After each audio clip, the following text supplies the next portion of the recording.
আর হবে কিনা? এত বড় জিত কাফেরদের সমস্ত মাথা মাটিতে মিশে আসছে। আবু জাহেলের মতো ব্যক্তিত্ব কলিবে বদরে, বড় বড় উতবা, সাইবা, রবিয়া সব কবির কলিবে বদরে অস্ত্র দিয়ে জিতলো না কেন? আল্লাহ তো কোরআনে বলতেছে আমি জিতেছি। আর জিতাবো না কেন? তোমরা আমার বন্ধুর আদর্শে আদর্শবান, রঙে রঙিন, সব ছুটতে পারে।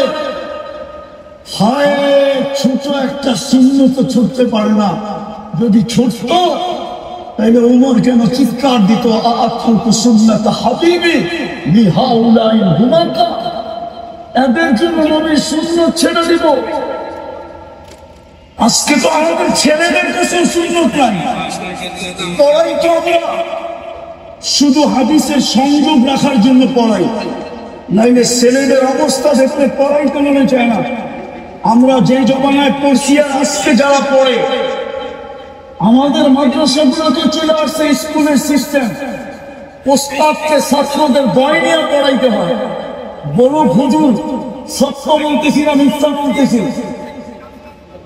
আমাদের মাদ্রাসাগুলোর তো এই অবস্থা। টুপি দাঁড়িয়ে কি আসল? আসেন এইখান থেকে অঙ্গীকার করি, অঙ্গীকারবদ্ধ হই।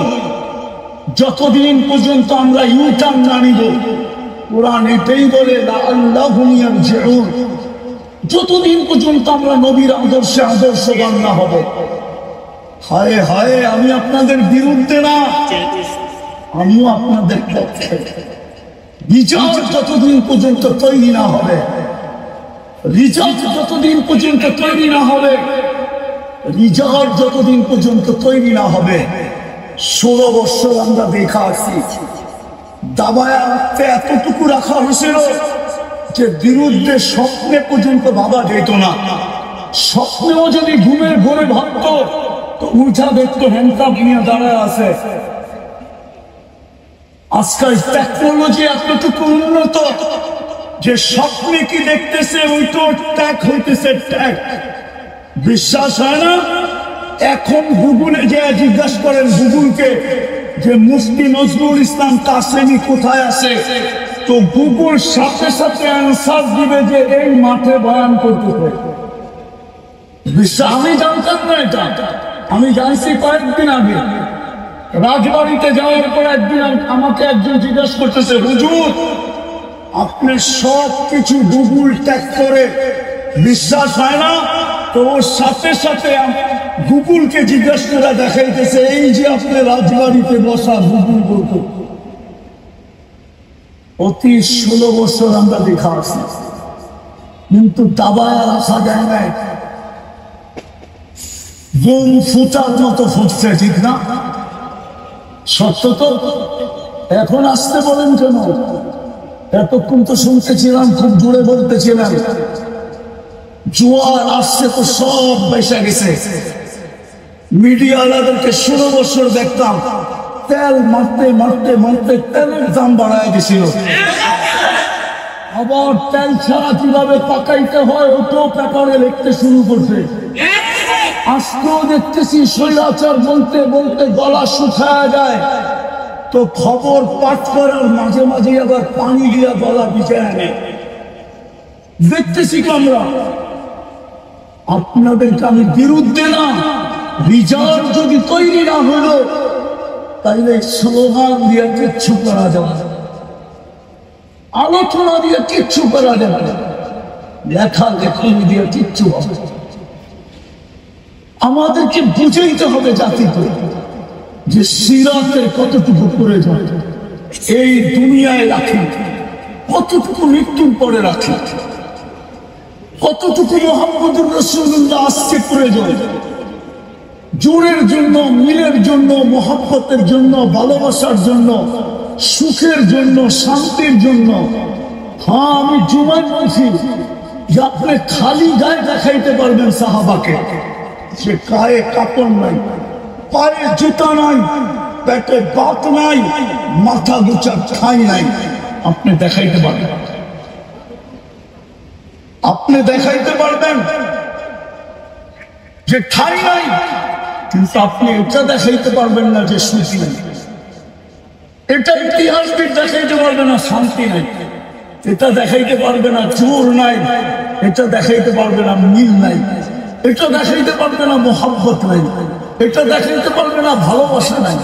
এটা দেখাইতে পারবে না সহানুভূতি নাই। এটা দেখাইতে পারবে না সিম্পেথি নাই।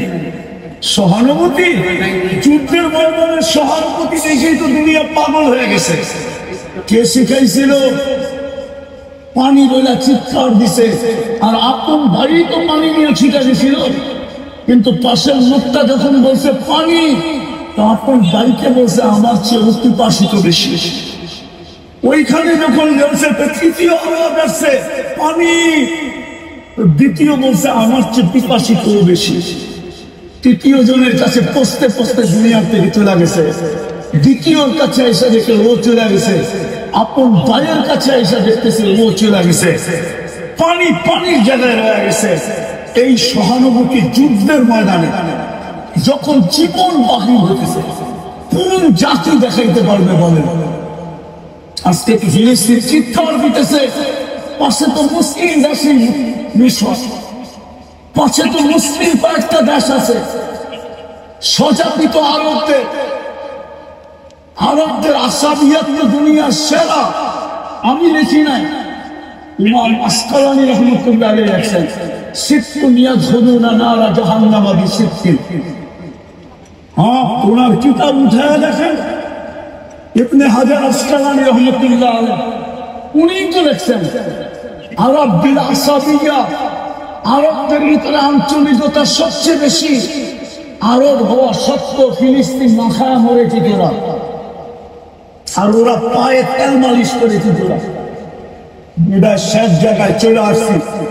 আসেন এই সম্মেলন থেকে আমরা অঙ্গীকার করি যে আজকের থেকে আমাদের মিশন হবে, আমরা সিরতের উপরে উঠব, রসূলের সুন্নতের উপরে উঠব, আর রিজাল তৈরি করব। পায়ে দৌড়া হলো, দেখি আল্লাহ আমাদের উপরে দয়া করেন কিনা। নাইলে চিৎকার দিতে থাকবো, প্রত্যেক রাকাতে গায়রিল মাগদুবি আলাইহিম ওয়ালা দাল্লিন করতে থাকবো, আর মসজিদ গুলা জোরে আমিন বলে কাঁপাইতে থাকবো। কিন্তু রব্বে কাবার কসম, আজ পর্যন্ত দোয়া কবুল হয় নাই, আর সামনে হবে কিনা আমি জানি না। মসজিদ আমিন দিয়া কাঁপবে, আর আমরা ওরা গায়রিল মাগদুবি আলাইহিম ওয়ালা দাল্লিন করতে থাকবো। আল্লাহ ইহুদি নাসারার হাত থেকে বাঁচান, আর আমরা ওদের দ্বারা সবচেয়ে বেশি নির্যাতিত হতে থাকব। আজকে যেরকম নির্যাতিত, কালকে আরো বেশি নির্যাতিত হতে থাকব যদি আমরা ইউটার্ন না নিলাম। আপনি ভাবেন না মুসলমানের ঘরে মুহাম্মদুর রাসূলুল্লাহ। আমি তো ফিলিস্তিন চোখে দেখা বলতেছি। গত বছর আমি বলে গেছিলাম, আমি 15 বছর আগে চোখে দেখছি। আপনারা মিডিয়া ফিলিস্তিন দেখেন, আমার মতো চোখে দেখেন না। ফিলিস্তিনের কোনো বডি নাই যেখানে আমার পায়ের ছাপ না আছে। আমি চিনি ইব্রাহিম আলাইহিস সালাম কোথায় ঘুমাইতেছে, আমি চিনি মুসা আলাইহিস সালাম কোথায় শুয়ে আছে, আমি চিনি 70 জন নবীর কবর কোথায় চিহ্নিত আছে, আমি চিনি 45,000 সাহাবা কোথায় শুয়ে আছে, আমি চিনি বাইতুল মুকাদ্দাস যেখানে 100 লক্ষ নবীদের সম্মেলন হয়েছে সশরীরে, যেখানে মুহাম্মদুর রাসূলুল্লাহ ইমামতি করতে, যেখানে বক্তৃতা দিছে, তারপরে আরশের দিকে রওনা হয়েছে। আমি মুকাদ্দাস মাটি চিনি, যেটার ব্যাপারে আল্লাহ বলছেন বারাকনা হাওলা। আজকে ওই মাটি নির্যাতিত ফিতরা। আল্লাহকে যদি প্রশ্ন করি, আল্লাহ সবচেয়ে বেশি আবাবিল তো ওই মাটিতে বাস করে। কিতাব উঠান, গুগলে সার্চ করেন, দুনিয়ায় সবচেয়ে বেশি আবাবিল কোন দেশে পাওয়া যায়? বলবে শামে। শামের ক্যাপিটাল হলো ফিলিস্তিন। পুরান শাম, নতুন শাম, ফিলিস্তিনের সবচেয়ে বেশি আবাবিল। কেন আল্লাহ বলে না ওই পাথরটি বিলুপ্ত হয়ে গেল, যেটা হাতিওয়ালাদের উপরে নিক্ষেপ করা হলো? ওই ইউরেনিয়াম কি দুনিয়া থেকে বিলুপ্ত হয়ে গেল? যে আল্লাহ আবাবিলকে হুকুম দিতে পারতেছেন না যে পাথর কোত্থেকে পাবে, পাঞ্জায় কোত্থেকে উঠাবে, আর এদের মাথার উপরে কোথায় মারবে, ওই পাথরটি বিলুপ্ত হয়ে গেল। কি বলে মজমা? বিলুপ্ত ওই পাথর, আল্লাহর খাজিনার এই পাথর নাই। তাইলে কেন আবাবিলকে হুকুম করে না? আল্লাহ ধরে হুকুম করবো তো করবো কি করে? ডেলি তো 5 বেলা আমি ডাকি। আমার বন্ধুর সবচেয়ে বড় আদর্শ ছিল, চোখের শীতলতা ছিল। দুনিয়াতে আসতে দেরি, সেজদা করতে দেরি করে না, যাওয়ার সময় চিৎকার দিতে দেরি করেন না, আসসালাহ আসসালাহ। ওই নামাজের জন্য তো আমি ডেলি 5 বার ডাকি। শুধু আমি তো ডাকি না, 99 পদের মালিক হয়ে ডাকি। শুধু আল্লাহ হিসাবে তো ডাকি না, রহমান হিসাবেও ডাকি, মালিক হিসাবেও ডাকি, কুদ্দুস হিসাবেও ডাকি, সালাম হিসাবেও ডাকি, মুমিন হিসাবেও ডাকি, মুহাইমিন হিসাবেও ডাকি, আজিজ হিসাবে ডাকি, জব্বার হিসাবে ডাকি, মুতাকাব্বিরুল খালিকুল বারিউল মুসাব্বিরুল গফফারুল আখারুল ওয়াহাবুর রাজ্জাকুল ফাত্তাহুল আলিমুল কাবিদুল বাসিতুল খাফিদুর রাফিউল মুকিসুল মুদিল্লুস সামিউল বাসীরুল হাকামুল আদলুল লতীফুল খবীরুল হালিমুল আযীমুল গফুরুশ শাকুরুল আলিয়ুল কবীরুল হাফিজুল মুকিতুল হাসিবুল জলিলুল করিমুল رقيب المجيب الواسع الحكيم الودود المجيد الباعث الشهيد الحق وكيل القوي المتين الولي الحميد الموصي المبدي المعيد المحيي المميت الحي القيوم الواجد الماجد الواحد الاكبر الصمد القادر المقتدر المقدم المؤخر الاول والاخر الظاهر والباطن الوالي المتوالي البر التواب المنتقم العفو الرؤوف مالك الملك ذا الجلال والاكرام المقسط والجامع والغني والمغني المانع الضار النافع النور الحافي البديع والباقي الوارث والرشيد والصبور جل جلاله 99 পদের মালিক হয়ে 5 বেলা ডাকি। এই 90 ভাগ মসজিদে আসে। আমি তোদেরকে সাহায্য করি তো করি কি করা, আমি পাঠাই তো পাঠাই কি করা, তোদের দিকে তাকাই তো তাকাই কি করা। আমার সমাজে 90 ভাগ নামাজ পড়ে, আমাদের চিৎকারে সাহায্য চলে আসবে। বিদায় পায়ে হাত দিয়া বলে আসেন, নিজেও নবীর আদর্শের উপরে চলি আর রিজাল তৈরি করি। রিজাল যদি তৈরি হয়ে যায়, আমাদেরকে মাঠে মাঠে চিৎকার দিতে হবে না। ইনশাআল্লাহ হবে না, ইনশাআল্লাহ হবে না। এই জন্য সবার কাছে হাত জোর দরখাস্ত, আজকে একটা মেসেজ নিয়ে যায় এই সিরাত কনফারেন্স থেকে, যে শুধু আমি আদর্শের উপরে চলবো না, আমি পায়ে ধরে হলো নবীর আদর্শের লোক তৈরি করব। পারবেন? পাক্কা ওয়াদা? আল্লাহ আমাদেরকে আমল করার তৌফিক দান করেন। ওমা আলাইনা ইল্লাল বালাগ। মাশাআল্লাহ, জাযাকুমুল্লাহ আহসানাল জাযা। অত্যন্ত গুরুত্বপূর্ণ আলোচনা উপহার দিলেন আল্লামা মুফতি নজরুল ইসলাম কাসেমী দামাত বরকাতুহুল আলিয়া।